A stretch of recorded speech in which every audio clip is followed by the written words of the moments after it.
Hello, नमस्कार, आदाब, सत श्री अकाल, वणक्कम, वंदे मातरम, जय हिंद दोस्तों।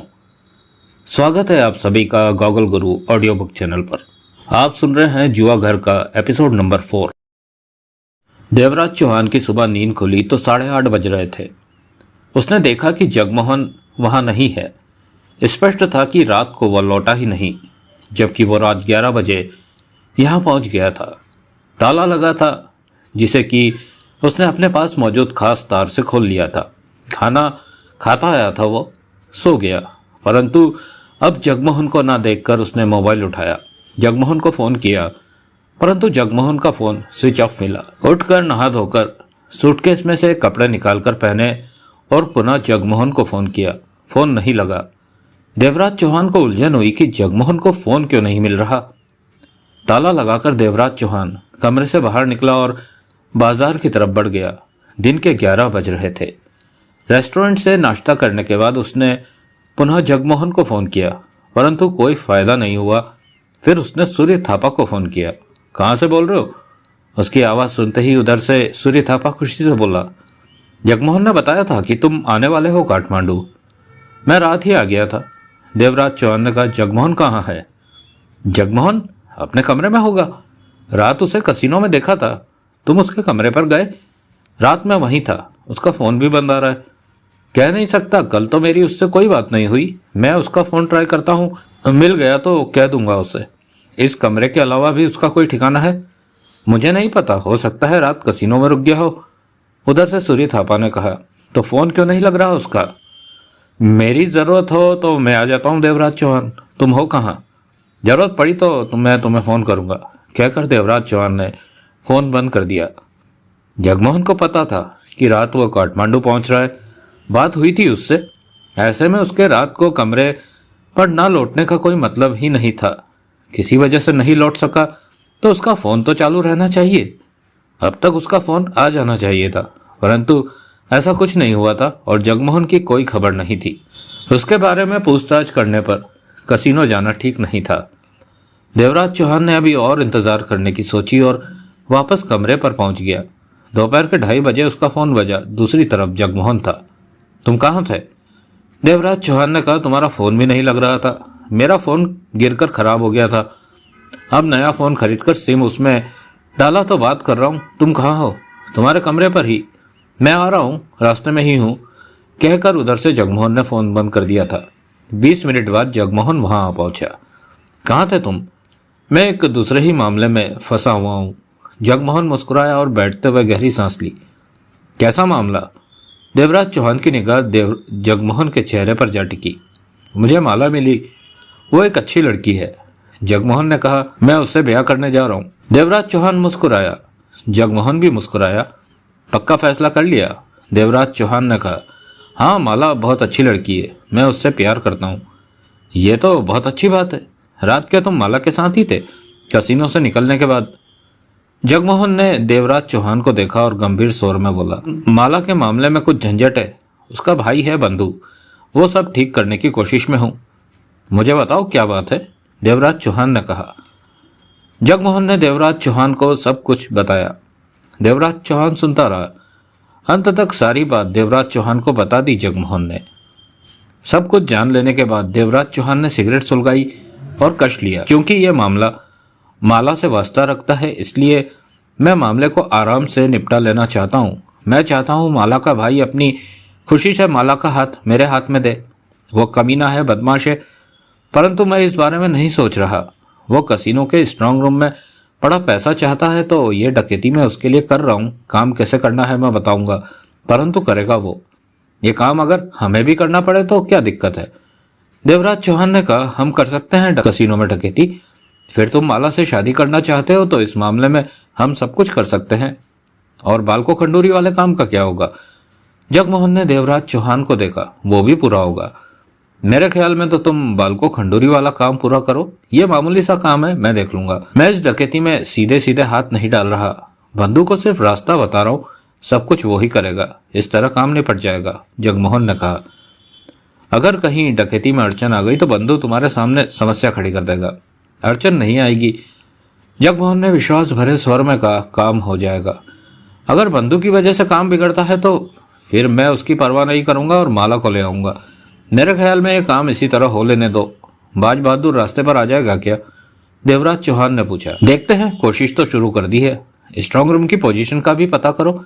बाज बहादुर इस तरह नहीं माना तो तुम्हें दूसरी तरह काम करना पड़ेगा।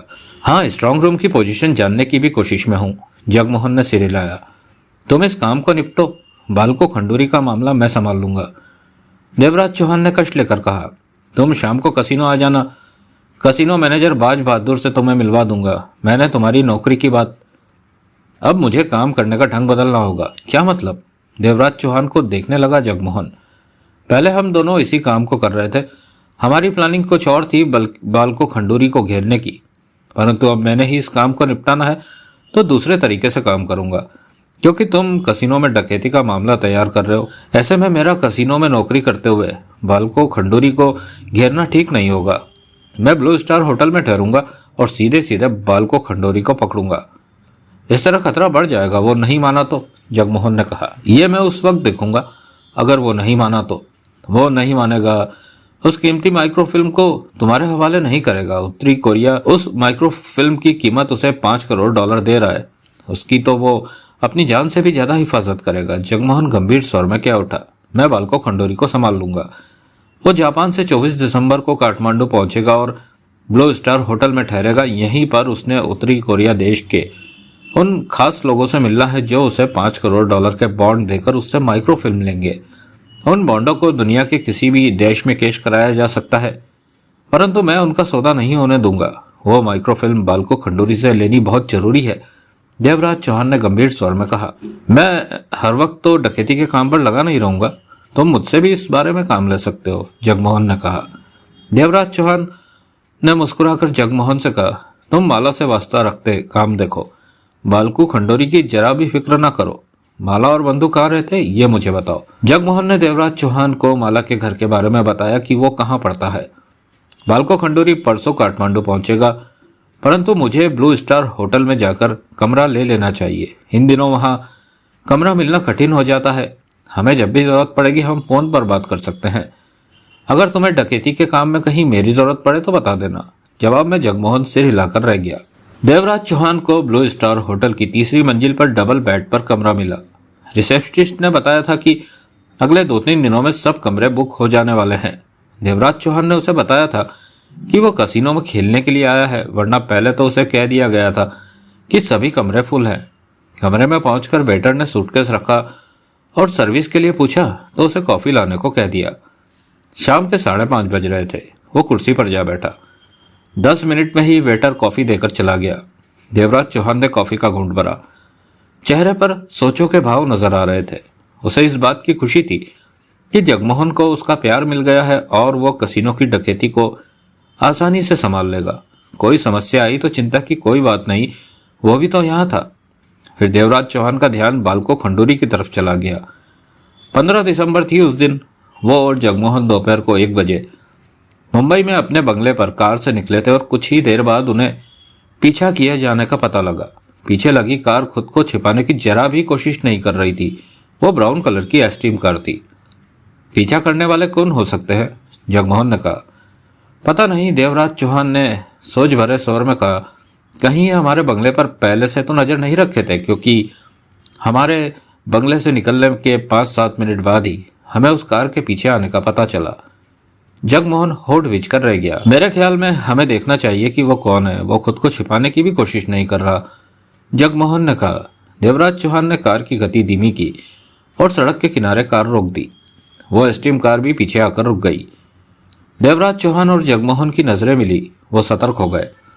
पीछा करने वाला हमसे बात करना चाहता है, कहने के साथ ही जगमोहन ने रिवॉल्वर निकाल ली। देवराज चौहान शीशे से कार के पीछे का दृश्य देख रहा था। उसने स्टीम के दरवाजे खुलते देखे और 2 आदमी बाहर निकले। दोनों की उम्र 50-55 के करीब थी। वो चुस्त दिख रहे थे और संभ्रांत लग रहे थे।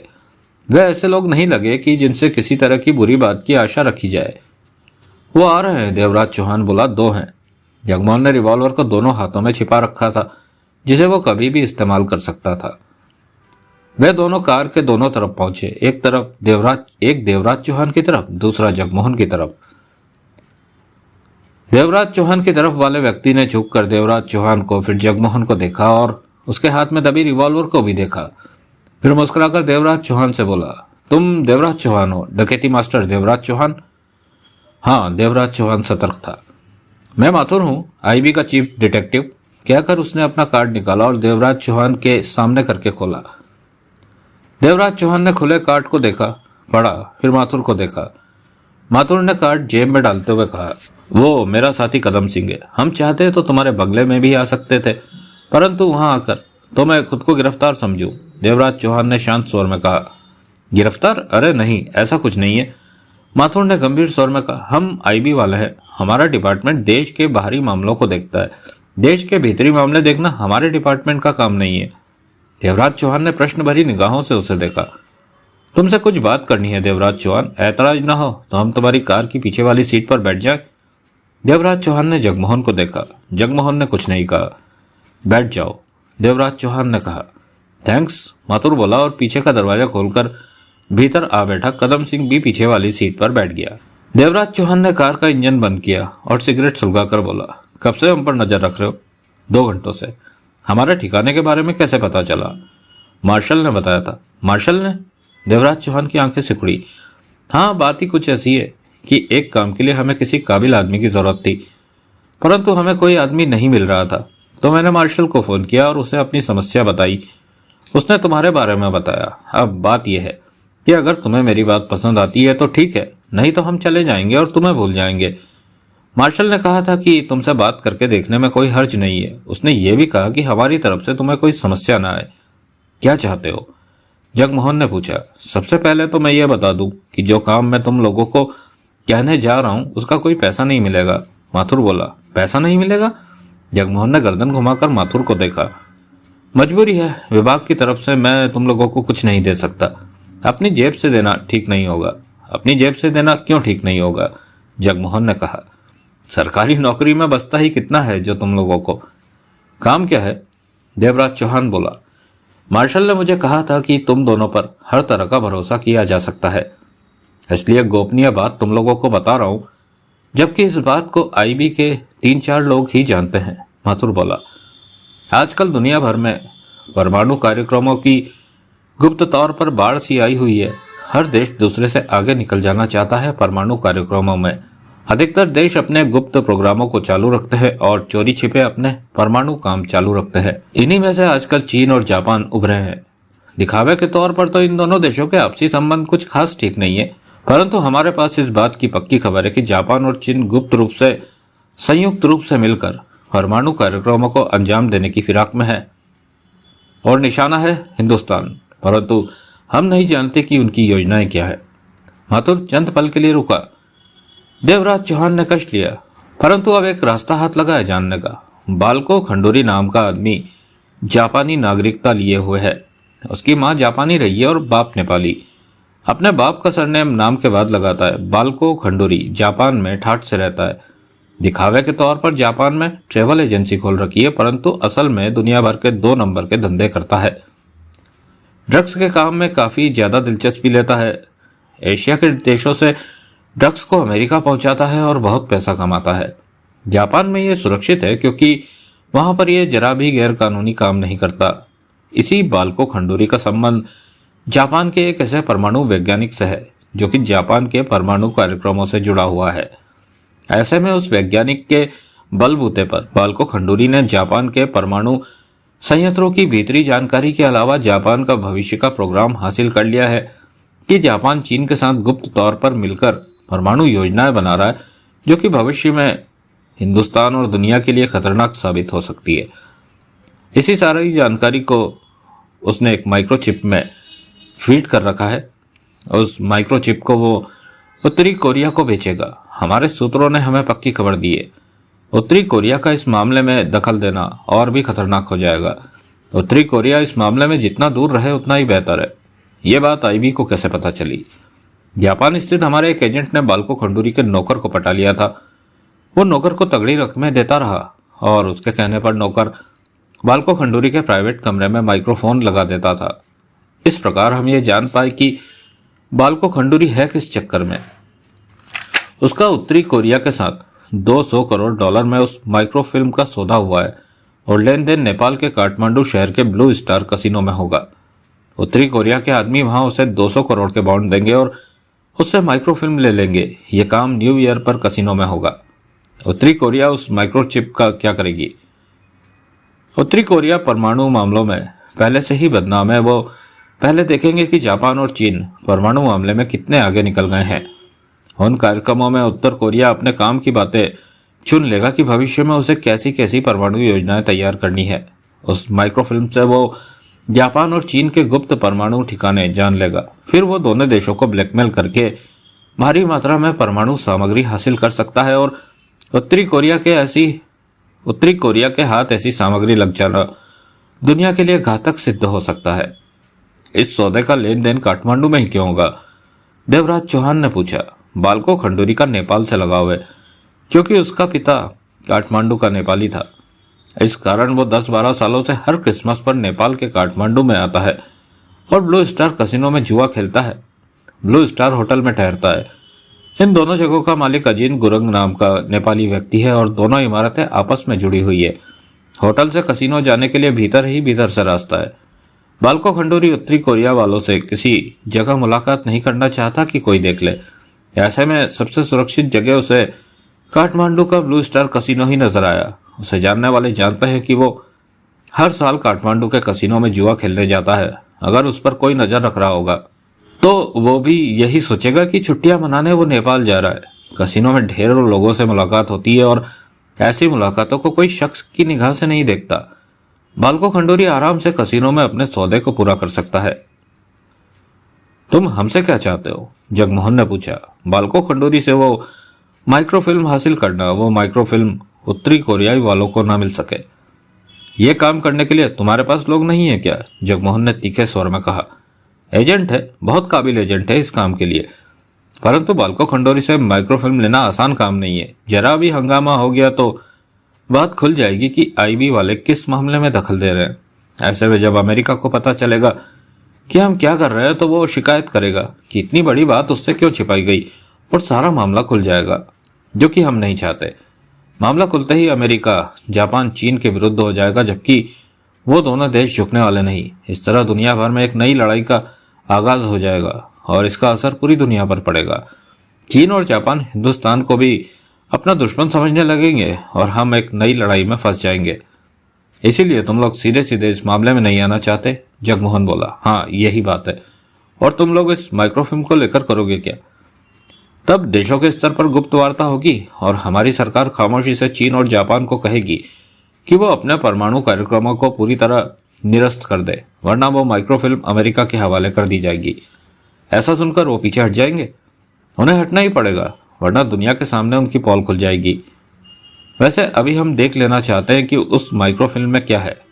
इतना तो जाहिर है कि कुछ खास ही होगा जो उत्तरी कोरिया उसके बदले बालको खंडूरी को 200 करोड़ डॉलर दे रहा है। जगमोहन कुछ नहीं बोला। देवराज चौहान भी चुप रहा। तुम लोग सब कुछ सुनकर चुप क्यों हो गए?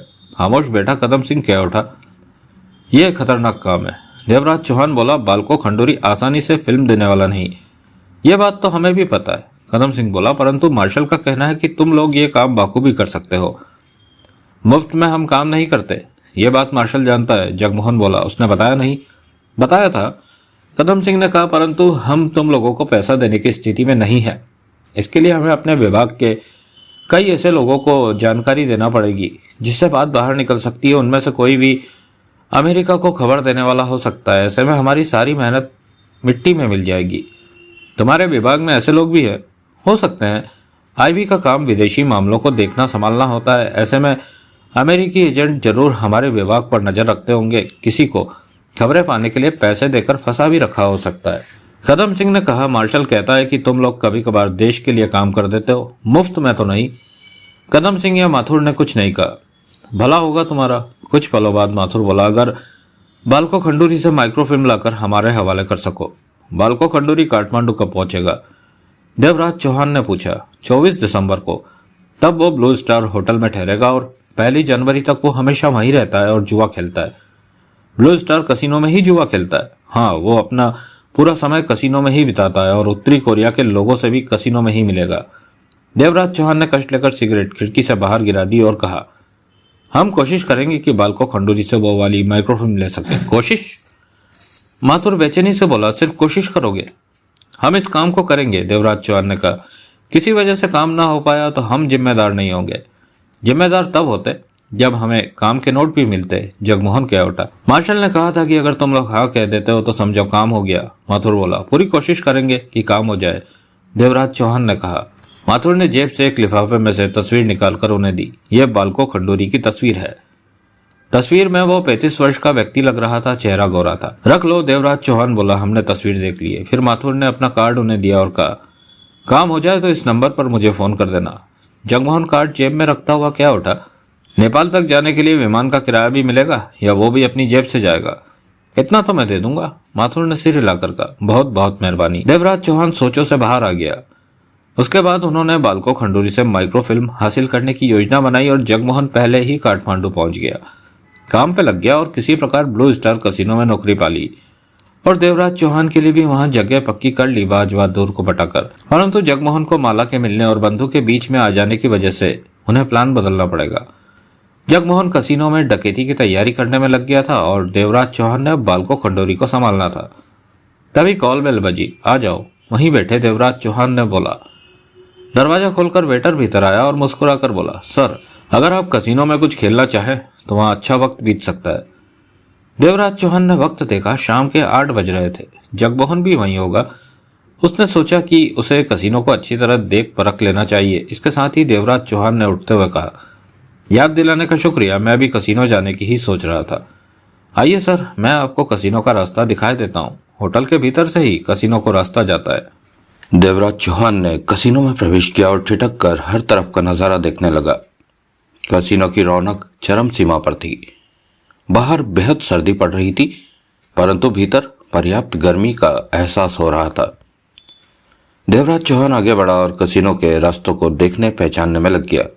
8:30 बज रहे थे। धीरे धीरे कसिनो में आने वाले लोगों की संख्या बढ़ रही थी। करीब आधा घंटा देवराज चौहान मशीनों वाले जुआ घर के हॉल में रहने के पश्चात खेलों वाले हॉल में आ गया, जहां बिलियर्ड टेबल पर बड़ी रकमें लगाकर जुआ खेले जा रहे थे। दूसरी जगह निशानेबाजी में जुआ लग रहा था। यहाँ काफी लोगों की भीड़ लगी हुई थी। 15 मिनट वहां रहने के पश्चात देवराज चौहान वहां से हटने की सोच रहा था कि उसे सूर्य थापा हॉल में प्रवेश करता नजर आया। उसके साथ 2 विदेशी व्यक्ति थे। उन्हें जुआ के खेलों के पास ले जाकर जुआ कैसे खेलना है, गेम के बारे में बताने लगा। देवराज चौहान की नजर सूर्य थापा पर ही रही। 10 मिनट बाद सूर्य थापा की निगाह उस पर पड़ी तो विदेशियों को छोड़कर उसके पास आ गया। तुम यहाँ हो? सूर्य थापा बोला। तुमसे मिलकर खुशी हुई। जगमोहन मिल गया ना? हाँ। सूर्य थापा ने आसपास देखा, फिर धीमे स्वर में कह उठा, तुम लोग हो किस चक्कर में? जगमोहन ने तो इस बारे में बताया ही नहीं। कुछ काम है इधर, कसिनो में किसी से मिलना है, देवराज चौहान ने कहा। मतलब कि कसिनो में डकैती वगैरह का चक्कर तो नहीं है? देवराज चौहान चुप रहा। मैंने जगमोहन से पूछा था, वो कहता है कि डकैती नहीं कर रहे। सूर्य थापा ने फिर कहा, मैंने तो सोचा था कि शायद डकैती का कोई इरादा हो और मेरी भी कुछ कमाई हो जाए। वो देवराज चौहान को जवाब के इंतजार में देखता रहा। मेरा कोई प्रोग्राम नहीं है डकैती करने का, देवराज चौहान बोला। ओह, पर जगमोहन दूसरे ही चक्कर में फंसा है। वो अपना काम कर रहा है। दूसरा चक्कर? वो उसका व्यक्तिगत मामला है। मेरा उसकी बात से कोई वास्ता नहीं है। मेरे पास अपना दूसरा काम है। तुम दोनों यहाँ पर अलग अलग काम कर रहे हो? ऐसा ही समझो। तुम यहाँ पर क्या कर रहे हो? क्रिसमस और न्यू ईयर का वक्त तो अपने सीजन का वक्त होता है, सूर्य थापा ने मुस्कुरा कर कहा। विदेशी लोग काठमांडू के कसिनो में जुआ खेलने और न्यू ईयर मनाने आते हैं। ऐसे विदेशियों का मैं गाइड बन जाता हूँ। 2-3 हज़ार की कमाई हर रोज हो जाती है। इसी तरह काम चल रहा है। मैं तुम्हें एक काम देता हूँ, 10,000 रुपये रोज का। ओह, जल्दी बोलो, क्या काम है? सूर्य थापा ने उत्साह से कहा। एक जगह की निगरानी करनी है। वहां जो देखो, जो महसूस करो, मुझे बताना है। दिन में नजर रखनी या रात में? दिन रात हर वक्त। ये काम सिर्फ तुम ही करोगे और किसी की सहायता नहीं लोगे। कठिन है, सूर्य थापा ने सोच भरे स्वर में कहा, इतनी सर्दी में 24 घंटे खुले में रहकर नजर रखना, 10,000 रुपये रोज का। देवराज चौहान ने उसे याद दिलाया और सिगरेट सुलगा ली। ठीक है, कहाँ नजर रखनी है? सूर्य थापा तैयार हो गया। देवराज चौहान ने माला के घर का पता बताया, रास्ता बताया। समझ गया, मैं इस इलाके को अच्छी तरह जानता हूँ। पहाड़ों पर बने इस घर में कौन कौन रहता है, कौन आता जाता है, और जो भी महसूस करो सब बताना है। सूर्य थापा ने स्वीकृति में कहा, कब से काम पर लगना है? कल सुबह से लग जाओ। 10,000 रुपये हर रोज का है ना? हाँ, मैं कल सुबह से काम पर लग जाऊंगा। अब जरा उन विदेशियों के पास जाता हूँ, उनसे आज की कमाई तो कर लूँ, सूर्य थापा ने कहा और वहां से चला गया। देवराज चौहान ने कष्ट लिया और जगमोहन की तलाश में नजरें घुमाई, परंतु वो कहीं नहीं दिखा। जगमोहन काले सूट में अपनी ड्यूटी देता कसीनो में टहल रहा था, परंतु उसका ध्यान तो बाज बहादुर की तरफ था, जो कि अभी तक कसीनो नहीं पहुंचा था। स्पष्ट था कि वो अपने बेटे की तलाश में मारा मारा फिर रहा होगा। जगमोहन को लग रहा था कि उसका तीर निशाने पर बैठा है। बाज बहादुर अपने बेटे के गायब हो जाने और उसके न मिलने से परेशान था। जगमोहन चाहता था कि बाज बहादुर थक जाए कि उसका बेटा शायद ना मिले। यह विचार मन में आने के बाद ही वो प्लान का दूसरा हिस्सा शुरू कर देना चाहता था। अभी न्यू ईयर की रात आने में 1 हफ्ता बाकी था। काफी वक्त था। 7 दिनों में काफी कुछ हो सकता था या किया जा सकता था। इस बारे में उसे कोई जल्दी नहीं थी। तभी उसने अजीत गुरंग को नीले सूट में कसीनो में देखा। वो किन्हीं 2 लोगों से बात कर रहा था। जगमोहन कुछ पल उसे देखता रहा, फिर गुरंग की तरफ बढ़ गया। जब वो दोनों व्यक्ति गुरंग के पास से चले गए तो जगमोहन उसके पास जा पहुंचा और मुस्कुराकर दोनों हाथ जोड़ते हुए कहा, नमस्कार साहब जी। गुरंग ने उसे देखकर सिर हिलाया। साहब जी, मैनेजर साहब का बेटा मिल गया? जगमोहन ने धीमे स्वर में पूछा। नहीं, अभी नहीं मिला। गुरंग गंभीर स्वर में बोला, मैनेजर साहब अभी तक कसीनो में नहीं पहुंचे तो मैंने भी यही सोचा कि उनका बेटा नहीं मिला होगा, वो उसे ढूंढ रहे होंगे। तुम ठीक से अपनी ड्यूटी दो। जी साहब जी। वैसे पुलिस कोशिश तो कर रही होगी उनके बेटे को ढूंढने की। हाँ, गुरंग ने कहा और आगे बढ़ गया। जगमोहन वहां से चल पड़ा कि तभी ओम नटियार पास आ पहुंचा। गुरंग साहब तुमसे क्या कह रहे थे? ठीक से ड्यूटी देने को कह रहे थे, जगमोहन बोला। मैनेजर साहब नहीं आए अभी तक? ओम नटियार ने पूछा। क्या मैनेजर साहब अभी तक नहीं आए? जगमोहन ने नटियार को देखा। नहीं, कल भी देर से आए थे, जबकि वो समय के पाबंद है, नटियार बोला। कोई काम पड़ गया होगा। जगमोहन ताश वाले हॉल में पहुंचा। 9 से ऊपर का वक्त हो चला था। यहाँ सबसे ज्यादा भीड़ थी, क्योंकि असली जुआ तो यहाँ ही खेला जाता था। वेटर ड्रिंक सर्व करने के लिए इधर उधर भागे फिर रहे थे। जगमोहन हर तरफ नजर रखे था कि कुछ देर बाद उसकी नजर देवराज चौहान पर पड़ी, जो कि एक टेबल के पास खड़ा गेम देख रहा था। वो गेम बहुत बड़ी हो गई थी। टेबल पर टोकनों के ढेर लगे थे। 3 खिलाड़ी अभी भी पत्ते थामे डटे हुए थे। जगमोहन देवराज चौहान के पास जा खड़ा हुआ और गेम देखने का दिखावा करते हुए उसने देवराज चौहान की कोहनी को हिलाया और पीछे होता चला गया। कुछ ही देर बाद देवराज चौहान उसके पास था। बाज बहादुर का क्या रहा? देवराज चौहान ने पूछा। अभी वो कसीनो नहीं पहुंचा, अपने बेटे की तलाश में भागा फिर रहा होगा, जगमोहन ने धीमे स्वर में कहा। मतलब कि अभी तक तुम्हारा दांव ठीक चल रहा है? शायद। इस काम में मेरी जब भी जरूरत पड़े बता देना। तुम पास में हो, मुझे इसी बात का हौसला है। जरूरत पड़ी तो बताऊंगा। यह स्ट्रांग रूम किस तरफ है? देवराज चौहान ने पूछा। तुम्हारे दाईं तरफ कोने में एल्यूमिनियम का दरवाजा दिख रहा है? वहां 2 गनमैन खड़े हैं। वो स्ट्रांग रूम के भीतर जाने का प्रवेश द्वार है। कसिनो वाले ने जानबूझकर स्ट्रांग रूम को ऐसी जगह बनाया है कि जहां हर समय ढेरों लोग मौजूद रहे, ताकि कोई चोरी छिपे स्ट्रांग रूम तक ना पहुंच सके। जो ऐसी कोशिश करेगा वो तुरंत नजर में आ जाएगा। मेरे पास ज्यादा मत रुको, इस वक्त तुम कसिनो के कर्मचारी हो, देवराज चौहान बोला। बालको खंडूरी कल आएगा। आईबी वालों ने उसके 24 तारीख को यहाँ पहुंचने को कहा था। ये काम आसान नहीं है, तुम अपना ध्यान उस काम पर लगाओ। डकैती का काम मैं संभाल लूंगा, कहकर जगमोहन वहां से हटता चला गया। 10 मिनट बाद ही जगमोहन को वहां बाज बहादुर दिखा, जो कि लोगों से मिलता हुआ स्ट्रांग रूम की तरफ जा रहा था। उसके चेहरे पर अभी चिंता स्पष्ट दिखाई दे रही थी कि वो परेशान है। जगमोहन फौरन बाज बहादुर के पास जा पहुंचा। नमस्कार साहब जी, वो आपका बेटा? जगमोहन ने कहना चाहा। चुप रहो, यहाँ बात मत करो। बाज बहादुर ने सब्र भरे स्वर में कहा, कल तुम स्ट्रांग रूम देखने को कह रहे थे, चलो तुम्हें स्ट्रांग रूम दिखाता हूँ। गोपाल के बारे में ऑफिस में बात करेंगे। जगमोहन उसके साथ चल पड़ा। बाज बहादुर स्ट्रांग रूम के उस दरवाजे के पास खड़े गनमैनों के पास पहुंचा। सब ठीक है? बाज बहादुर ने उनसे पूछा। जी साहब जी। बाज बहादुर आगे बढ़ा और एल्यूमिनियम का वो दरवाजा खोलता भीतर प्रवेश कर गया। जगमोहन साथ ही था। सामने साफ सुथरी गैलरी नजर आ रही थी जिसके दोनों तरफ दो दरवाजे नजर आ रहे थे। बाज बहादुर बाई तरफ का दरवाजा धकेलकर भीतर प्रवेश कर गया। जगमोहन साथ था। उसकी नजर हर तरफ जा रही थी। इत्तेफाक से स्ट्रांग रूम में आने का उसे मौका मिल गया था तो वो सब कुछ अपनी आंखों में कैद कर लेना चाहता था कि जाने कब इन बातों की जरूरत पड़ जाए। यह कमरा स्ट्रांग रूम में लगे कैमरों का कंट्रोल रूम था और 4 स्क्रीनें रोशन थी। वहां 5 आदमी व्यस्त दिख रहे थे। उनकी पर्याप्त निगाह स्क्रीनों पर थी। जगमोहन उस कमरे का जायजा लेने लगा। गुड इवनिंग सर, उन लोगों ने बाज बहादुर के स्वागत में कहा। बाज बहादुर ने उन्हें जवाब देने के बाद पूछा, सब कुछ कैसा चल रहा है? एकदम बढ़िया सर, कोई समस्या हो तो मुझे बताना। कहने के साथ ही बाज बहादुर पलट कर बाहर निकल आया। जगमोहन भी बाहर निकला। दोनों गैलरी में आगे बढ़ने लगे। 30 फुट के बाद ही गैलरी आगे से बाईं तरफ मुड़ रही थी। यहाँ बहुत पक्के इंतजाम है जगमोहन, कोई भीतर नहीं आ सकता। आ जाए तो फौरन पता चल जाता है। यहाँ जगह जगह कैमरे लगे हैं और उन कैमरों का कंट्रोल रूम ऊपर पहली मंजिल पर भी है। बाज बहादुर चलते हुए कह रहा था, 2 आदमी वहाँ स्क्रीनों पर नजर रखते हैं। मान लो अगर कोई यहाँ घुस भी आता है, सब कुछ अपने कंट्रोल में कर लेता है तो ऊपर के कंट्रोल रूम वालों को भीतर की पोजीशन पता चलती रहेगी कि भीतर क्या हो रहा है। यानी कि हम भीतर की हरकतों से अनजान नहीं रहेंगे। ये तो अच्छा इंतजाम है सर। वे दोनों गैलरी से बाएं मुड़ गए। सामने की गैलरी में 2 हथियारबंद व्यक्ति टहलते दिखे।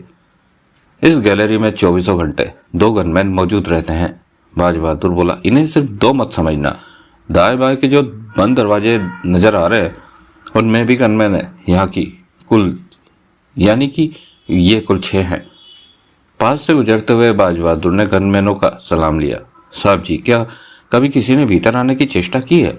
साथ चलते जगमोहन ने पूछा। 2 बार। बाज बहादुर ने सिर हिलाया। 2 बार स्ट्रांग रूम को लूटने की चेष्टा की गई। दोनों ही बार दिसंबर का आखिरी सप्ताह था। न्यू ईयर के मौके पर लोग ज्यादा आते हैं जुआ खेलने और काफी बड़ी रकम स्ट्रांग रूम में इकट्ठा हो जाती है। हमारे कई खास और पुराने मेहमान इन दिनों यहाँ खेलने आते हैं तो उनके पास काफी पैसा होता है। सुरक्षा के नाते वो पैसा भी वो स्ट्रांग रूम में रखवा देते हैं, परंतु दोनों बार स्ट्रांग रूम लूटने की कोशिश असफल ही रही। एक बार तो इसी गैलरी में गनमैनों ने उन तीनों लुटेरों को गोलियों से उड़ा दिया। हमारा एक भी आदमी नहीं मरा, परंतु दूसरी बार हमारे 2 गनमैन मारे गए। तब भी वो इस गैलरी से आगे ना बढ़ सके और मारे गए तब वो 5 थे। फिर तो सुरक्षा का पक्का इंतजाम रखना चाहिए साहब जी। जगमोहन बोला, बहुत पक्का इंतजाम है, कोई भी स्ट्रांग रूम तक नहीं पहुंच सकता। आगे वो गैलरी पुनः बाई तरफ मुड़ी और 10 कदमों पर सामने दीवार थी। बाज बहादुर जगमोहन के साथ उस दीवार के सामने रुका और एक तरफ लगे बटन को दबा कर कहा, सोमदत्त दरवाजा खोलो। कौन है? एक मध्यम सी आवाज वहां गूंजी। बाज बहादुर। बाज बहादुर ने अभी तक उस बटन को दबा रखा था। चंद पल बीते कि वो छोटी सी दीवार मध्यम सी आवाज के साथ सरकती पास की दीवार में समा गई। सामने मोटी लोहे की सलाखों वाला दरवाजा दिखा जिसके पार एक बड़ा कमरा था। यहाँ 4-5 लोग टेबल पर रखे नोटों की गड्डियां बनाते उन्हें दीवार के साथ लगे स्टील के खानों में रखने में व्यस्त है। गेट के भीतर की तरफ 50 वर्षीय सोमदत्त खड़ा था। उसने एक निगाह जगमोहन पर डाली, फिर भीतर लगा रखा मोटा ताला खोलने के बाद लोहे की मोटी कुंडी खोली और दरवाजा खोल दिया। बाज बहादुर और जगमोहन भीतर प्रवेश कर गए। सोमदत्त ने पुनः लोहे की सलाखों वाला गेट बंद किया और दीवार में लगा एक बटन दबाने पर वो दीवार सलाखों वाले गेट के पार पहले की तरह खिसक आई थी। अब बाहर का कुछ भी नजर नहीं आ रहा था। जगमोहन वहां की हर चीज को, हर इंतजाम को नोट करता जा रहा था। टेबल पर खुले नोट बिखरे थे जिन्हें गड्डियों के रूप में बनाया जा रहा था। वहां हिंदुस्तान की करेंसी थी, डॉलर थे, पौंड थे, यूरो थे, जिन्हें सिलसिलेवार जमाया जा रहा था। उन चारों के साथ बाज बहादुर की दुआ सलाम हुई। कितना पैसा इकट्ठा हुआ है? बाज बहादुर ने कहा। 20 करोड़ के आसपास, एक ने कहा। बढ़िया है, बाज बहादुर बोला। पिछले साल क्रिसमस पर 40 करोड़ हमारे स्ट्रांग रूम में था और न्यू ईयर पर 65 करोड़। परसों क्रिसमस है, मेरे ख्याल में इस बार 50 करोड़ तक रकम पहुंच जानी चाहिए और न्यू ईयर पर आंकड़ा 80 को छू सकता है। तुम लोगों को तेजी से हाथ चलाना है। यहाँ पर मैं किसी काम के लिए और किसी को नहीं भेजूंगा, हम संभाल लेंगे। एक ने मुस्कुरा कर कहा। सोमदत्त भी हमारी सहायता कर देता है। तभी दूसरा व्यक्ति क्या उठा, मुझे 2 दिन की छुट्टी चाहिए थी सर, मेरे भाई की शादी है। सीजन के इस वक्त छुट्टी नहीं मिलेगी। मैंने पहले ही कहा था कि किसी नए आदमी को मैं यहाँ काम पर नहीं लाऊंगा। जरूरी है सर, भाई की शादी। कब है? बाज बहादुर ने पूछा। कल और परसों 2 दिन। बारात कब है? परसों। ठीक है, परसों 2 घंटों की तुम्हें छुट्टी दे दी जाएगी ताकि शादी में जा सको, इससे ज्यादा नहीं। बाज बहादुर ने गंभीर स्वर में कहा, इससे ज्यादा छुट्टी चाहिए तो गुरंग साहब से बात कर लो। वो चुप कर गया। बाज बहादुर पलटकर जगमोहन से बोला, कैसा लग रहा है यहाँ? बहुत अच्छा साहब जी। जगमोहन क्या उठा, इतने सारे नोट मैंने पहले कभी नहीं देखे। उसके बाद बाज बहादुर और जगमोहन स्ट्रांग रूम से बाहर निकलकर ताश वाले हॉल में आ पहुंचे। बाज बहादुर गंभीर और व्याकुल दिख रहा था। किसी पहचान वाले से मिलता तो जबरदस्ती मुस्कुराता वो। साहब जी, जगमोहन धीमे स्वर में बोला, वो आपका बेटा, तुम कुछ देर बाद ऑफिस में आना, कहकर बाज बहादुर आगे बढ़ गया। जगमोहन उसी हॉल में टहलने लगा कि नटियार पास आया। तुम स्ट्रांग रूम में गए थे? मैंने मैनेजर साहब के साथ तुम्हें बाहर निकलते देखा, नटियार बोला। हाँ, मैनेजर साहब ही ले गए थे, जगमोहन ने कहा। मुझे भी एक बार मैनेजर साहब भीतर ले गए थे, वहां सुरक्षा के तगड़े इंतजाम है। हाँ, स्ट्रांग रूम को कोई नहीं लूट सकता, जगमोहन ने कहा और आगे बढ़ गया। तभी सूर्य थापा जगमोहन से टकरा गया। तुम तो रोज ही यहाँ दिखाई देते हो, जगमोहन बोला। ये सीजन चल रहा है ना, इन दिनों मैं बहुत व्यस्त रहता हूँ, कहते हुए सूर्य थापा वहां से निकल गया। जगमोहन ने देवराज चौहान की तलाश में नजरें घुमाई। वहां काफी भीड़ इकट्ठी हो चुकी थी। हर टेबल फुल थी और खिलाड़ियों के पास खड़े गेम देख रहे लोगों की काफी भीड़ थी। देवराज चौहान नहीं दिखा। जगमोहन को माला की याद आई। उसका खूबसूरत चेहरा आंखों के सामने उभरा तो उसने फोन निकालकर बंधु को फोन किया।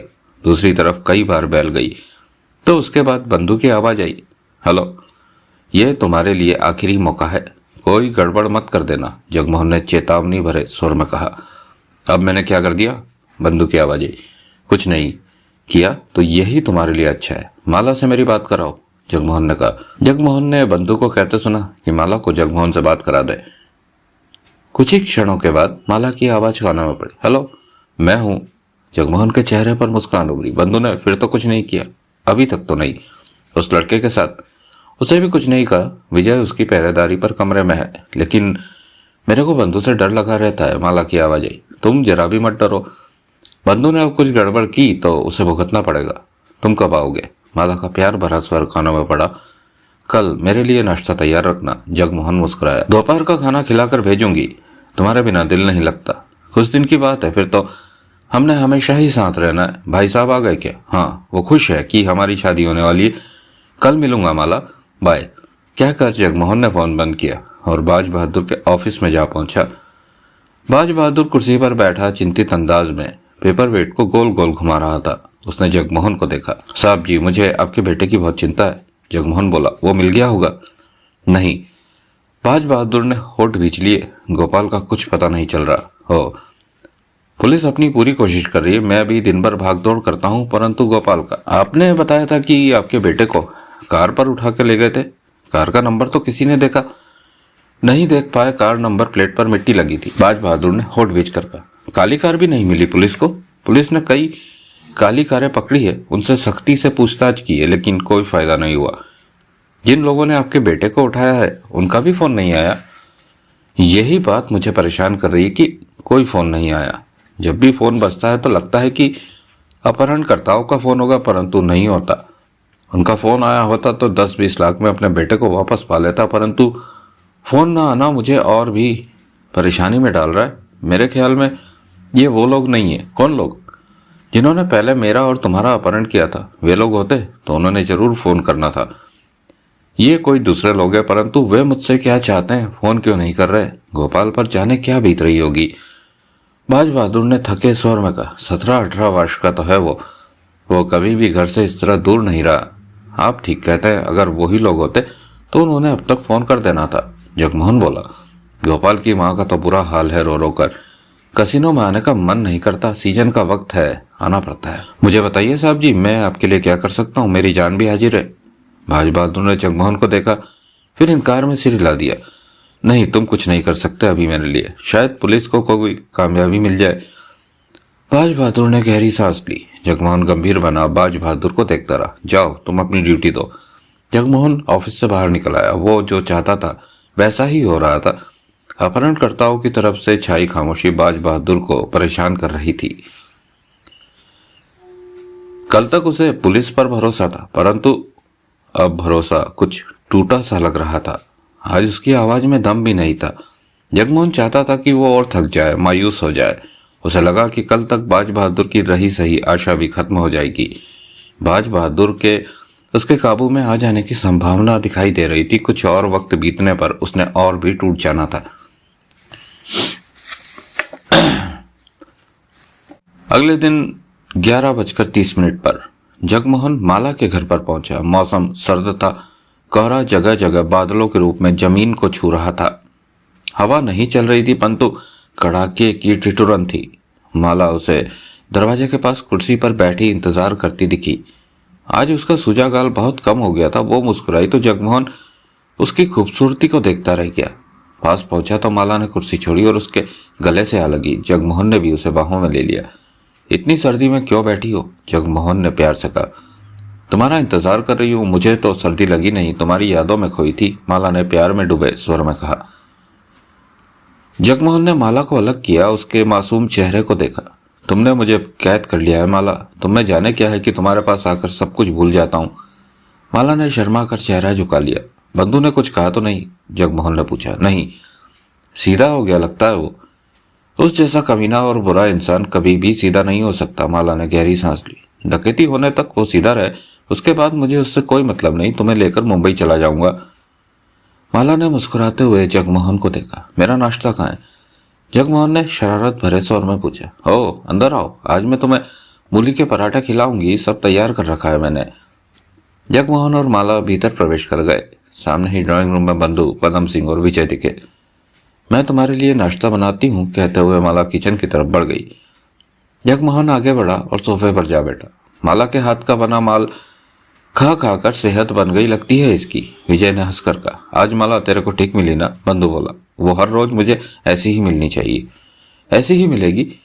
गलती मेरी थी कि कोई पंगा खड़ा हो जाता। खैर, अब ऐसा नहीं होगा। गोपाल कैसा है? जगमोहन ने पूछा। बढ़िया, दुरुस्त। उसके बाप का क्या हाल है? बंधु की निगाह जगमोहन पर थी।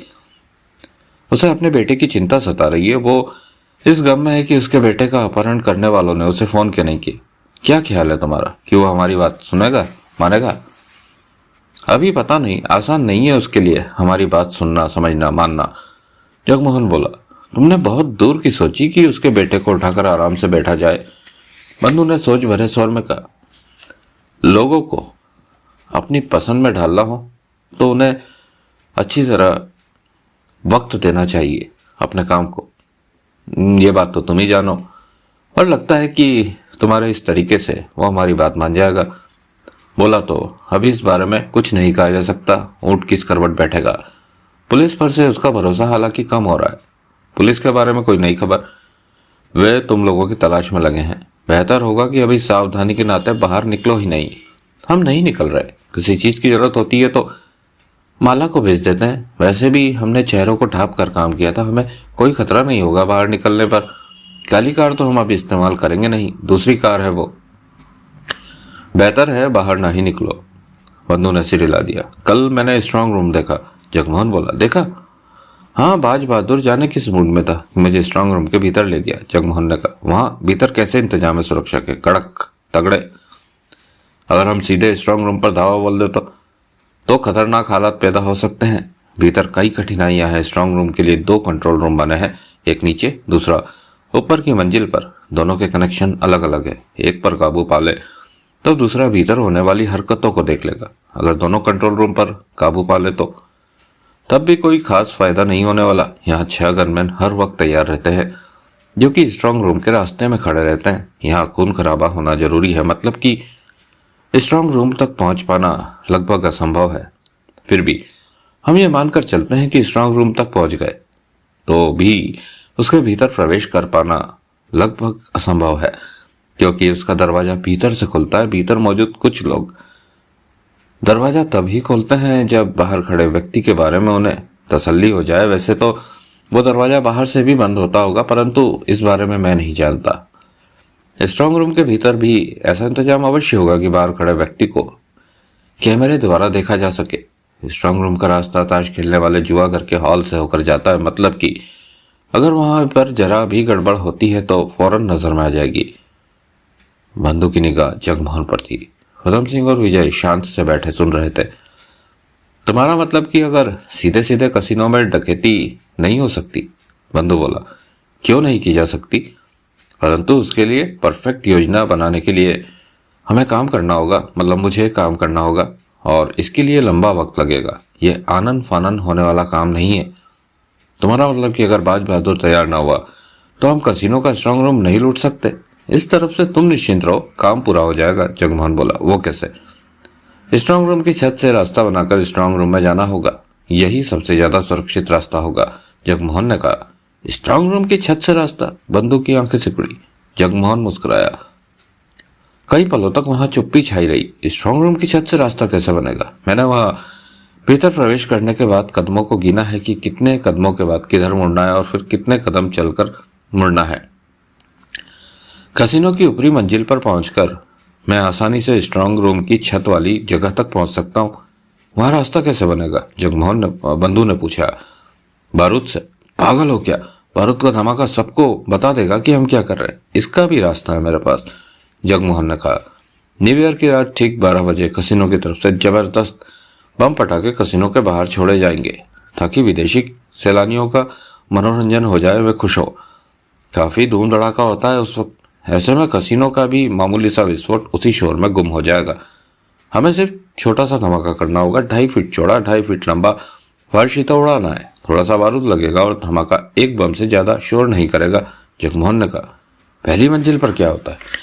इस बारे में तो अभी नहीं जानता। कल कसिनो की पहली मंजिल पर जाकर देखूंगा कि स्ट्रांग रूम के ऊपर क्या बना हुआ है। अगर वहां ऐसा कुछ हुआ कि उधर से हम रास्ता ना बना सके तब? बंधु की निगाह जगमोहन पर थी। तब चिंता मत करो, हर अड़चन से निकलने का रास्ता होता है। जब तक कल मैं कसिनो की पहली मंजिल पर नजर नहीं मार लेता तब तक कुछ नहीं कहा जा सकता।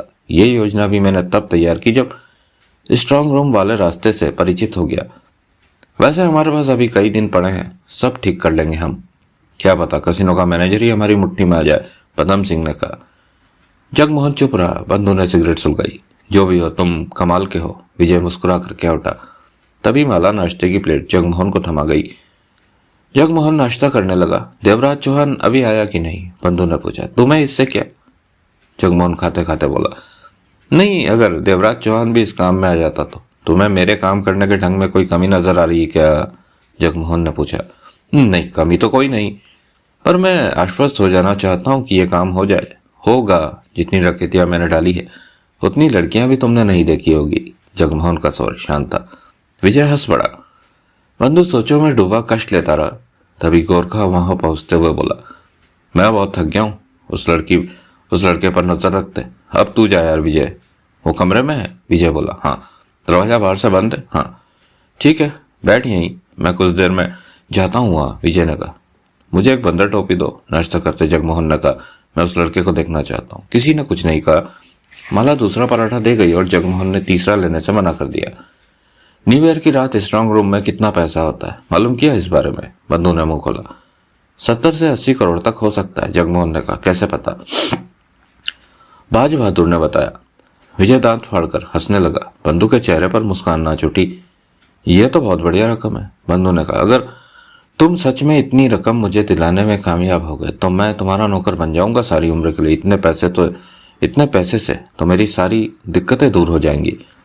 मुझे तुम जैसे नौकर की जरूरत नहीं। जगमोहन ने कहा एक तीखे स्वर में क्या उठा। तुम मुझसे जितना दूर रहो उतना ही तुम्हारे लिए बेहतर है। हमारा वास्ता अगले कुछ दिनों का ही है। विजय हंस पड़ा। ऐसा मत कहो। बंधु ने मुस्कुरा कर कहा। तुम मेरी बहन से शादी करने वाले हो। हमारा रिश्ता तो हमें कोई रिश्ता नहीं बन रहा बंधु। तुमने रिश्ते वाली कोई बात ही नहीं की। हमारे बीच एक सौदा है कि मैं तुम्हें कसिनो की दौलत लूट कर दूंगा और तुम माला का हाथ मेरे हाथ में दोगे। उसके बाद हमें कोई रिश्ता नहीं होगा। माला भी शायद तुमसे रिश्ता ना रखना चाहे। तुम्हारी मर्जी, बंधु ने कंधे उचकाकर कहा। पैसा मेरी जरूरत है, मैं कब से बड़े पैसे की तलाश कर रहा था, इसलिए तुमसे ये काम लेने की सोची। तुम और माला रिश्ता ना रखना चाहो तो ये तुम दोनों की मर्जी। जगमोहन ने नाश्ता खत्म किया तब तक माला जगमोहन के लिए चाय ले आई। मुझे चाय नहीं पिलाओगी? बंधु ने माला से कहा। माला ने मुंह फेर लिया। विजय हंसा। माला जगमोहन के पास ही बैठ गई। जगमोहन ने चाय समाप्त की और उठता हुआ बोला, मुझे बंदर टोपी दो, मैं उस लड़के को देखना चाहता हूँ। माला भी उठ गई, बोली, चलो मैं तुम्हें वहां ले चलती हूँ। पदम सिंह ने जगमोहन को बंदर टोपी दी। जगमोहन ने टोपी सिर पर लेकर चेहरा छिपा लिया। सिर्फ आंखें ही नजर आ रही थी। वो माला के साथ घर के भीतरी हिस्से की तरफ बढ़ गया। पीछे से बंधु को कहते सुना, तू साथ जा विजय और लड़के के पास रहना। माला ने दरवाजा खोला और जगमोहन के साथ भीतर प्रवेश कर गई। दरवाजे पर विजय आ खड़ा हुआ था। उसके चेहरे पर भी बंदर टोपी पड़ी थी। गोपाल बेड पर लेटा था, उसके ऊपर कंबल था। दरवाजा खुलते ही उसकी निगाह इन लोगों पर जा टिकी। जगमोहन ने आगे बढ़कर उस पर से कंबल हटाया तो उसके हाथ पांव बंधे दिखे। वो स्कूल की यूनिफॉर्म में था। जगमोहन ने वापस उसे कंबल उड़ा दिया। जगमोहन कुछ पल उसे देखता रहा, फिर बोला, तुम्हारा नाम गोपाल है? हाँ। तुम्हारे पिता का नाम बाज बहादुर है, वो कसिनो में मैनेजर है? हाँ। तुम्हें यहाँ तकलीफ तो नहीं? देख नहीं रहे मेरा क्या हाल है? गोपाल ने शिकायत भरे स्वर में कहा। मैं घर जाना चाहता हूँ। तुम जल्दी घर जाओगे, यहाँ से भागने की कोशिश मत करना, जगमोहन ने कहा और बाहर निकल गया। माला उसके साथ थी। जगमोहन ने टोपी उतार दी। साथ चलती माला क्या उठी। तुम कुछ वक्त मेरे साथ बैठो, मुझसे बातें करो। जगमोहन ने मुस्कुराकर माला को देखा। माला उसे अपने कमरे में ले गई। वो गंभीर दिख रही थी। क्या बात है माला? ये जो हो रहा है, इन सब बातों से मुझे डर लग रहा है, माला ने कहा। किसी तरह के वहम में मत पड़ो। सोचती हूँ कि अगर तुम कामयाब ना हो सके तो बंधु हमारी शादी नहीं करेगा। हमारी शादी तो होकर रहेगी माला। जगमोहन ने उसका हाथ पकड़ लिया। और ये काम भी हो जाएगा। रात बंधु मुझसे पूछ रहा था कि तुम कसिनो को लूट पाओगे या नहीं। वो सोचता है कि जैसे मुझे सब पता है, तुमने मुझे बता रखा है। अब पूछे तो बता देना कि काम पक्का होगा। जगमोहन ने उसका हाथ थपथपाया। मैं बंधु के पास नहीं रहना चाहती, मुझे यहाँ से ले चलो। माला की आंखें भर आई। मुझे हर समय तुम्हारा ही ध्यान आता रहता है। तुम सिर्फ 31 दिसंबर की रात तक ही आओ, उसके बाद मेरे ही साथ रहोगी सदा, सारी उम्र। जगमोहन ने मुस्कुरा कर कहा। माला जगमोहन के सीने से जा लगी। ये थोड़े से दिन मुझे सालों की तरह लग रहे हैं, एक एक दिन जैसे साल के बराबर भारी हो। माला भीगे स्वर में कह उठी। जगमोहन ने उसे सीने से लगाए रखा, बाहों का घेरा बांधे रखा। देवराज चौहान को सूर्य थापा का फोन आया। तुमने मुझे बताया नहीं कि उस जगह पर जगमोहन का आना जाना है? उधर से सूर्य थापा ने कहा। तो तुम अपने काम पर लग गए? देवराज चौहान बोला। ये क्या हो रहा है देवराज चौहान? उधर से सूर्य थापा ने कहा। तुम उस जगह की निगरानी मुझसे करवा रहे हो जहां जगमोहन का आना जाना है। जो मुझसे जानना चाहते हो वो जगमोहन से भी तो पूछ सकते हो। जगमोहन वहां हर वक्त नहीं रहता। पर हो क्या रहा? मैं तुम्हारे मुंह से सिर्फ वहां का हाल सुनना चाहता हूँ। ऐसे में कोई नई बात का पता चले, वो सब जगमोहन की पहचान के लोग हैं। ये कोई मामला नहीं है, बस तुम्हें उनकी नजरों में नहीं आना है, देवराज चौहान ने कहा। पर कुछ तो बात है। हाँ, कुछ बात तो है। मैं यूं ही तुम्हें 10,000 रुपये रोज का नहीं दे रहा। मुझे थोड़ा बहुत मामला बताओ तो हालातों को समझने में मुझे आसानी। नहीं बता सकता। तुम कहो कि तुम वहां कब पहुंचे? मैं यहाँ सुबह 9 बजे पहुंच गया और कुछ दूर बड़े से पत्थर की ओट में रहकर उस मकान पर निगरानी रख रहा हूँ। पहाड़ी पर बना काफी बड़ा और शानदार मकान है। ऐसा मकान नसीबों वालों को ही मिलता है। वहां पर 2 कारें खड़ी है, एक तो काले रंग की और दूसरी हल्के नीले रंग की, परंतु वो सुबह की ही खड़ी है। मैंने वहां एक बहुत ही खूबसूरत लड़की देखी। ऐसी खूबसूरत लड़की भी नसीब वालों को ही मिलती है। देवराज चौहान के होठों पर मुस्कान उभरी। सूर्य थापा की आवाज कानों में पड़ रही थी। लेकिन वहां मैंने 2 लोगों को और भी देखा जो लड़की के काबिल जरा भी नहीं लगते। कहने के साथ ही उधर से सूर्य थापा ने बंधु और विजय का हुलिया बताया। ये लोग लड़की के रिश्तेदार या भाई हो सकते हैं। 10:30 बजे लड़की को मैंने इतनी ठंड में दरवाजे के बाहर कुर्सी रखकर बैठते देखा। वो अकेली बैठी रही जैसे किसी का इंतजार कर रही हो। उसे देखते ही देखते मेरा वक्त अच्छा बीता। 11:30 बजे मैंने जगमोहन को वहां पहुंचते देखा। वो लड़की उसके गले जा लगी। तब मुझे पता चला कि जगमोहन कितने नसीब वाला है। दोनों में कुछ चल रहा है। उसके बाद जगमोहन उस लड़की के साथ मकान के भीतर चला गया और अभी तक नहीं दिखा। इस बीच कोई बाहर आया। एक बार वो गंजे सिर वाला, मतलब कि कम बालों वाला बंधु बाहर आया था। कारों के पास टहलता, सिगरेट पीता रहा, फिर भीतर चला गया। उसके अलावा कोई नहीं आया। कोई और नई बात हो तो बताना। कुछ तो बताओ मुझे, क्या हो रहा है सब? फिर थापा की आवाज कानों में पड़ी। तुम्हें 10,000 रुपये रोज का मिल रहा है, ठीक है, उससे मतलब रखो। अगर मुझे मामले का पता होता तो शायद दिखने वालों की बातों में तालमेल बिठा सकता। तुम्हें तालमेल बिठाने की कोई आवश्यकता नहीं, जो होता रहे बस मुझे बताते रहो, देवराज चौहान ने कहा। ठीक है। सूर्य थापा की गहरी सांस लेने की आवाज आई। मत बताओ। जगमोहन जब वहां से बाहर निकले तो मुझे फोन कर देना, अगर 4:30 बजे तक ना निकले तब भी बताना, समझ गया। देवराज चौहान ने फोन बंद किया और सिगरेट सुलगा ली। चेहरे पर सोचे थी। उसने घड़ी में वक्त देखा। दोपहर के 3 बज रहे थे। लंच लेने का उसका मन नहीं हो रहा था। कष्ट लेता बैठा वो सोचता रहा। सिगरेट खत्म हो गई तो उठकर कमरे में चहलकदमी करने लगा कि एकाएक झटका और फोन निकालकर नंबर मिलाने लगा। तीसरी बार में नंबर लगा। हेलो। उधर से औरत की आवाज कानों में पड़ी। जंग बहादुर है? देवराज चौहान ने पूछा। तुम कौन हो? देवराज चौहान। वो मुझे जानता है, मेरा नाम सुनकर समझ जाएगा, देवराज चौहान ने कहा। करीब मिनट भर की खामोशी के बाद नेपाली लहजे में मर्द की आवाज कानों में पड़ी। कौन से वाले देवराज चौहान हो भाई? मैं हूँ जंग बहादुर, देवराज चौहान मुस्कुराकर बोला। आवाज पहचान लो मेरी। ओह देवराज चौहान। उधर से जंग बहादुर का खुशी से भरा स्वर सुनाई दिया। मुझे तो भरोसा ही नहीं हो रहा कि तुमने फोन किया। मेरा फोन नंबर याद था तुम्हें? मुझे हैरानी हो रही कि तुम मुझे याद कर रहे हो। और मैं काठमांडू में हूँ। काठमांडू में? तो तुम मेरे पास क्यों नहीं आए? मुझे खबर क्यों नहीं दी अपने आने की? मैं किसी काम में बिजी हूँ। तुम क्या कर रहे हो अभी? मैं तो पूरी तरह फुर्सत में हूँ। अभी तो वो नोट ही चल रहे हैं जो मुझे तुम्हारी मेहरबानी से 1.5 साल पहले मिले थे। मुझे बताओ तुम कहाँ पर हो? लेने आता हूँ तुम्हें। नया साल आने वाला है, मिलकर। मैंने तुम्हें एक काम के लिए फोन किया है, देवराज चौहान ने कहा। बोलो। जंग बहादुर अब शांत दिखा। मैं तुम्हें काठमांडू के घर के बारे में बता रहा हूँ। उस घर में रहने वालों की मुझे पूरी रिपोर्ट चाहिए। कहने के साथ ही देवराज चौहान ने माला के घर के बारे में समझाया। इस घर में माला और बंधु नाम के भाई बहन रहते हैं। साथ में 3 लोग पदम सिंह, गोरखा और विजय हैं। क्या जानना चाहते हो इनके बारे में? जो भी तुम पता लगा सको वही जानना चाहता हूँ। समझ गया? टेढ़ा मामला है क्या? उधर से जंग बहादुर ने पूछा। अभी पता नहीं, मेरा फोन नंबर तुम्हारे फोन में आ गया है। जानकारी इकट्ठी करके मुझे फोन करना। घर नहीं आओगे क्या? बाद में, इस काम से जरा फुर्सत पालूं, देवराज चौहान ने कहा और फोन बंद कर दिया। जगमोहन शाम को 5 बजे ब्लू स्टार कसिनो पहुंच गया। 4 बजे वो माला के घर से निकला था और सीधा अपने कमरे में पहुंचा। कपड़े बदले, कसिनो का काला सूट पहना और कसिनो आ पहुंचा। चेहरे पर सोच के भाव नाच रहे थे कि आज बाज बहादुर जाने किस हाल में होगा। ये तो स्पष्ट था कि पुलिस उसके बेटे का पता नहीं लगा पाएगी। अपने बेटे की तलाश में दौड़े फिर रहे बाज बहादुर को ना तो ठीक से नींद आ रही होगी और ना ही कसिनो में ड्यूटी पर मन लग रहा होगा। उसकी पत्नी रो धोकर अलग से परेशान कर रही होगी, लेकिन जगमोहन चाहता था कि बाज बहादुर अच्छी तरह थक टूट जाए, उसके बाद ही अपने प्लान का अगला हिस्सा शुरू करेगा। आज उसने कसिनो की ऊपरी मंजिल देखनी थी कि वहां पर क्या है। अगर बाज बहादुर कसिनो के स्ट्रांग रूम में डकैती करने के लिए सहायता देने के लिए नहीं माना तो फिर दूसरे तरीके से स्ट्रांग रूम से नोटों को उड़ाना पड़ेगा। काम तो करना ही था।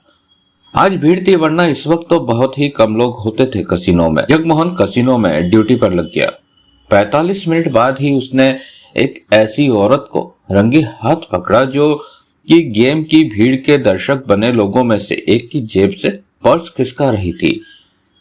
जगमोहन ने उस औरत को अन्य सिक्योरिटी वालों के हवाले कर दिया। जगमोहन को देवराज चौहान कहीं नहीं दिखा। आज 24 तारीख थी। बालको खंडूरी ने जापान से आज यहां पहुंचना था। जगमोहन ने देवराज चौहान को फोन किया। बालको खंडूरी पहुंच गया? जगमोहन ने पूछा। अभी नहीं, परंतु अगले 2 घंटे में आ जाएगा। वो 9 बजे पहुंचने वाली फ्लाइट से आ रहा है। मैंने रिसेप्शन से किसी अन्य आदमी द्वारा फोन पर यह बात मालूम करवाई है। 4थे फ्लोर पर उसका कमरा पहले से ही बुक है। बस यही मालूम करना था, कहकर जगमोहन ने फोन बंद कर दिया। 8:30 बज गए। कसिनो की भीड़ में ओम नटियार से उसकी मुलाकात हुई। तुमने आज एक पॉकेट मार को पकड़ा? नटियार बोला। हाँ, जगमोहन ने सिर हिलाया। आजकल मैनेजर साहब को क्या हो गया? नटियार ने कहा, हर रोज ही लेट आ रहे हैं। पता नहीं, जगमोहन मुस्कुराया। किसी काम में फंसे होंगे। जब तक वो नहीं आते तब तक गुरंग साहब मैनेजर के ऑफिस में मौजूद रहते हैं। यहाँ की देखभाल के लिए भी तो कोई चाहिए, जगमोहन बोला। नटियार आगे बढ़ गया। जगमोहन ने मोबाइल निकालकर बंधु को फोन किया। कोई पंगा तो नहीं खड़ा किया? जगमोहन ने पूछा। नहीं, काम का वहम में मत पड़ो। अब मैं कोई गड़बड़ नहीं करने वाला। दूसरी तरफ से बंधु की आवाज आई। माला से बात कराओ। मिनट भर पश्चात जगमोहन से माला की बात हुई। सब ठीक था, बंधु अब शराफत से चल रहा था। जगमोहन ने फोन बंद करके जेब में रखा और उस हॉल की तरफ बढ़ गया जहां जुए की मशीनें लगी थी। आज मशीनों पर जुआ खेलने वाले भी ज्यादा नजर आ रहे थे। काफी सारे नए चेहरे थे। स्पष्ट था कि क्रिसमस और न्यू ईयर मनाने लोग काठमांडू पहुंचते जा रहे हैं। जगमोहन ने उस हॉल में टहलते हुए कोने में मौजूद एक दरवाजे को देखा जो कि लकड़ी का दरवाजा था। उस पर पीतल का हैंडल लगा हुआ था। जगमोहन जानता था कि उस दरवाजे के पीछे ऊपर जाने की सीढ़ियां थी। एक और रास्ता था ऊपर की मंजिल पर जाने के लिए। वो रास्ता कसिनो के किचन से होकर जाता था। ऐसे में उस रास्ते का इस्तेमाल करना ठीक नहीं था। इससे कई लोग देख लेते कि वो ऊपरी मंजिल पर गया है। हालांकि इसमें ऐतराज वाली कोई बात नहीं थी, परंतु वो ये काम खामोशी से निपटा देना चाहता था। कुछ देर बाद जगमोहन उस दरवाजे के पास पहुंच गया और पलटकर वहां मौजूद लोगों पर नजर मारी जो जुए के रंग में रंगे हुए थे। फिर उसने दरवाजे का हैंडल पकड़कर खोलने के लिए दबाया, परंतु दरवाजा लॉक था। जगमोहन दरवाजे से हट गया। कुछ देर वहीं हॉल में रुकने के बाद बाहर निकल गया। वो किसी तरह की तलाश में था कि जिससे उस दरवाजे को खोल सके, परंतु कसिनो जैसे माहौल में किसी तार का मिलना बेहद मुश्किल था। वो कसिनो से बाहर निकल आया। बाहर कड़ाके की सर्दी पड़ रही थी। तेज हवा शरीर को चीर रही थी। कसिनो की एक दीवार पर तारों का जाल लगा था और उसमें से तार का छोटा सा टुकड़ा नीचे लटक रहा था। गेट पर 2 वॉचमैन मौजूद थे। एक लकड़ी के कैबिन में बैठा हुआ था। जगमोहन ने उस वॉचमैन से कहा कि उस तार का टुकड़ा काटकर उसे दे। वॉचमैन ने उसे बताया कि उसके पास तार का टुकड़ा रखा है। वो कुछ मिनटों के लिए वहां से गया और जब लौटा तो उसके हाथ में 1 फीट लंबा एल्यूमिनियम की तार का टुकड़ा था। जगमोहन ने तार को गोलमोल घुमाकर छोटा किया और दरबान को धन्यवाद कहकर कसिनो में वापस आ गया। जगमोहन पुनः मशीनों वाले हॉल में पहुंचा और कुछ पल टहलने के पश्चात उस दरवाजे के पास जा पहुंचा। वो इस बात का ध्यान रख रहा था कि उसकी तरह के कसिनो पर नजर रखने वाले कर्मचारी उसकी हरकत ना देख लें, जबकि कसिनो में जुआ खेल रहे लोगों की उसे परवाह नहीं थी। जगमोहन ने जेब से तार निकाली और की होल में डालकर हैंडल पकड़कर लॉक खोलने की चेष्टा करने लगा। मिनट भर लगा और लॉक खुल गया। उसने तार फेंकी एक तरफ और दरवाजे से दूर हटकर टहलने लगा। अब वो कभी भी दरवाजा खोलकर कसिनो की पहली मंजिल पर जा सकता था। मशीनों वाले हॉल से बाहर निकला कि तभी उसकी निगाह अजीत गुरंग और बाज बहादुर पर पड़ी, जो कि एक तरफ खड़े बात कर रहे थे। बाज बहादुर परेशान लग रहा था। जगमोहन वहीं पर टहलने लगा। 2 मिनट बाद उसने गुरंग को उस रास्ते की तरफ जाते देखा जिधर होटल ब्लू स्टार में जाने का रास्ता था। बाज बहादुर अपने ऑफिस की तरफ चला गया। कुछ देर बाद जगमोहन बाज बहादुर के ऑफिस जा पहुंचा। नमस्कार साहब जी, जगमोहन हाथ जोड़कर बोला। आपका बेटा मिल गया क्या? बाज बहादुर ने परेशान निगाहों से उसे देखा। जगमोहन उसी तरह भोलेपन से खड़ा उसे देखता रहा। नहीं, बाज बहादुर ने व्याकुल स्वर में कहा। पुलिस क्या कहती है? जगमोहन ने पूछा। वो ढूंढ रही है, मिल जाएगा। पहले तो मुझे भी लगता था कि पुलिस ढूंढ लेगी गोपाल को, परंतु अब ऐसा नहीं लगता। 2.5 दिन हो गए उसका अपहरण हुए, परंतु पुलिस को जरा भी सफलता नहीं मिली। पता नहीं मेरा बेटा मुझे मिलेगा भी या नहीं। बाज बहादुर जैसे थक गया लगता था। जगमोहन ने चेहरे पर परेशानी ओढ़ ली थी। भगवान पर भरोसा रखिए, आपका बेटा जरूर मिलेगा साहब जी, जगमोहन बोला। बाज बहादुर ने कुछ नहीं कहा। जगमोहन वहां से बाहर निकला और मशीनों वाले हॉल में जा पहुंचा। लोगों का शोर उठ रहा था। काठमांडू आए पर्यटक मशीनों पर जुआ खेलने और बातें करने में व्यस्त थे। शोर उठ रहा था, तभी नटियार से उसका सामना हुआ। मैनेजर साहब आ गए, जगमोहन ने कहा। हाँ, मैंने देखा उन्हें। 2-3 दिन से वे परेशान लग रहे हैं। आज तो वो मुझे कुछ ज्यादा ही परेशान दिखे। मैंने ध्यान नहीं दिया, जगमोहन बोला। नटियार वहां से चला गया। जगमोहन कुछ देर बाद उस दरवाजे पर पहुंचा। हैंडल दबाकर दरवाजे पर दबाव दिया तो वो खुल गया। जगमोहन फौरन भीतर प्रवेश कर गया और दरवाजा बंद कर लिया। वहां अंधेरा था। सामने एक रोशनदान था। उधर से आती मध्यम रोशनी में पास ही धुंधली सी सीढ़ियां नजर आ रही थी जो कि ऊपर को जा रही थी। जगमोहन कुछ देर वहीं रहा कि अगर किसी ने उसे दरवाजे के भीतर प्रवेश करते देखा है तो वो जरूर उसके पीछे देखने आएगा कि वो इधर क्या करने गया है। परंतु 1.5 मिनट बीतने पर भी दरवाजा नहीं खुला तो जगमोहन समझ गया कि सब ठीक है। वो आगे बढ़ा और हाथ बढ़ाकर सीढ़ियों की रेलिंग पकड़ी और अंधेरे में सावधानी से सीढ़ियां चढ़ने लगा। उसके कदमों की आहट नहीं उभर रही थी। पूरी तरह सतर्क था जगमोहन और इस बात को भूला नहीं था कि ऊपर की मंजिल पर भी स्ट्रांग रूम को देखने के लिए कमरा बना है, वहां भी स्क्रीनें लगी है और 2 लोग उधर मौजूद रहते हैं। बाज बहादुर ने ही बताई थी ये बात। जगमोहन पहली मंजिल पर आ गया। यहाँ कहीं कहीं मध्यम सी रोशनी फैली थी। उस रोशनी में चलने फिरने में दिक्कत नहीं थी। जो पहली बार जगमोहन ने महसूस की वो ये कि ऊपर का नक्शा भी ठीक नीचे जैसा था और उस वक्त वो ऐसे हॉल में खड़ा था जहां नीचे मशीनों वाला हाल था। मध्यम सी रोशनी थी, वहां 2-3 कम रोशनी वाले बल्ब जल रहे थे। वहां कोई व्यक्ति नहीं था, परंतु कबाड़, फर्नीचर आदि रखा हुआ था जिनमें कुछ मशीनें या गेम खेलने वाले बड़े बड़े टेबल पड़े थे। टूटी फूटी कुर्सियां पड़ी थी। जगमोहन आगे बढ़ा और रास्ता बनाते बेआवाज सा उस हॉल से बाहर आ गया। नीचे ऊपर का एक ही नक्शा होने की वजह से रास्ते को जानने की कोई परेशानी नहीं हुई और वो उस हॉल में जा पहुंचा जहां नीचे ताश के टेबल लगे थे। उसी हॉल में एक तरफ स्ट्रांग रूम को जाने का रास्ता था। जगमोहन उस तरफ बढ़ा जिधर नीचे स्ट्रांग रूम का रास्ता पड़ता था। चंद पलों में ही वो एक गैलरी के मुहाने पर खड़ा था।